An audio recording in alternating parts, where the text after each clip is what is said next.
All right, it's game number 29 for the Boston Celtics as they're in Chi-Town to take on the Bulls. I am your host, Josue Pavone of CLNS Media. I'm joined by Jason Patt of blogabull.com here to preview this matchup. Jason, thank you for joining me. Thank you for having me on. So, Jason, right off the bat, I got to start with talking about Chris Dunn. I mean, he had a rough start to his NBA career, no doubt, turning in an abysmal rookie campaign, but has turned things around in Chicago. Tell me, what's impressed you the most about him this year, and what do you take from the difference of what we saw last year and what we're seeing this year in Chicago? Yeah, last year I was not impressed by him at all. I wasn't like an avid Timberwolves watcher, but I took in some of their games, and he was, especially with the few times they played the Bulls, he was not impressive. He just looked really tentative offensively. His jumper was broken. And this year he was injured to start the year, and then when he got healthy, he was kind of up and down. He had some really nice games, and he had some just really awful games. But lately he's been a lot more consistent. He's been shooting the ball a lot better. I think he's over like his last 6 or 7 games, he's shooting over 50% for free. He's been a lot more aggressive. He's cut his turnovers down. Turnovers were a big problem with him, just sloppy, unforced errors. He's cut those down a bit.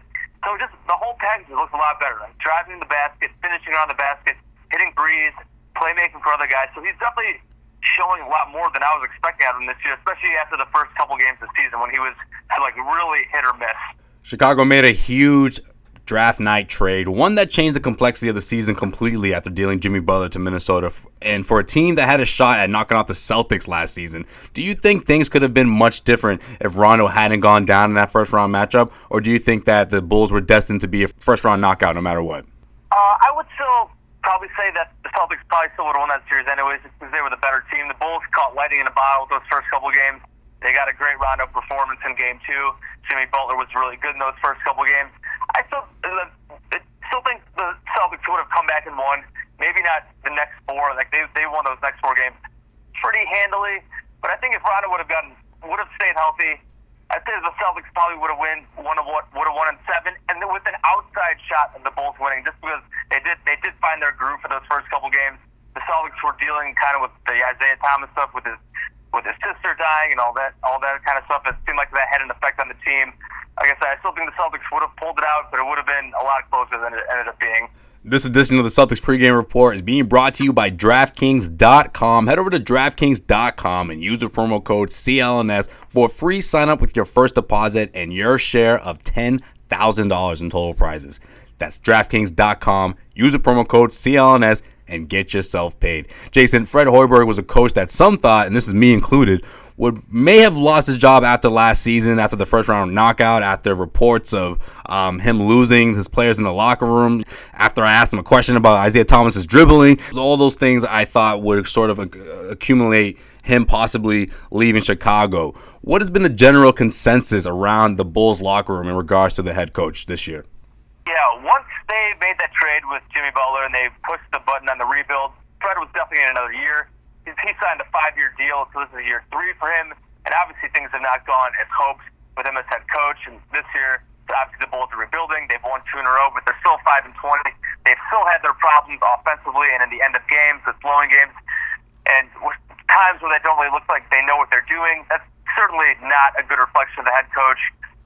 So they have looked a little better lately. And these, like you said, they're on a 2-game winning streak. They will be getting Zach LaVine back.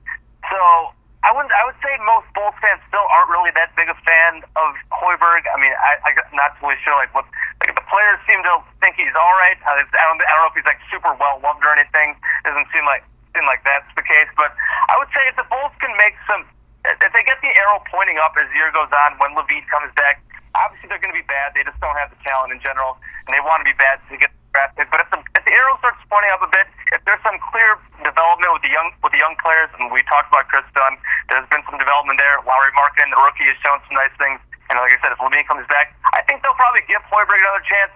But if things go really south, and as the year goes on, there's not that development, and there's a lot of blowouts, then we might see the Bulls move on from Fred and turn to somebody else next season. All right, Jason, this is how I end all these reports. Prediction time. Who wins tonight? I would definitely say the Celtics. The Bulls are on a 2-game winning streak. They've been playing a bit better lately, but the wins that they did have, they were against a Knicks team that is terrible on the road. The Hornets are a team that's kind of in free fall, so And the Bulls played really well in those games, and they still only eked out those wins. Celtics are one of the best goods in the league. They've been just killing it. They're a great defensive team. They should be able to shut down the Bulls' offense. And Kyrie and Tatum and Jaylen Brown and Al Horford all playing well. There's a huge talent gap there. So I would think the Celtics should win relatively easily, although the Bulls might be competitive for a while because, like I said, they have been playing a little bit better lately.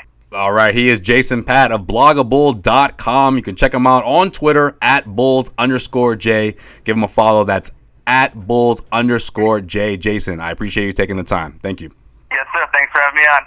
Well, that's going to do it for this edition of the Celtics pregame report, guys. Make sure you check out the Celtics postgame show on clnsmedia.com directly after the game. The weekday shows air on the Celtics newsfeed channel, on iTunes, Stitcher, and the CLNS Media mobile app. For today's Boston Celtics pregame report with Joseph Pavone, this is Joseph Pavone signing off.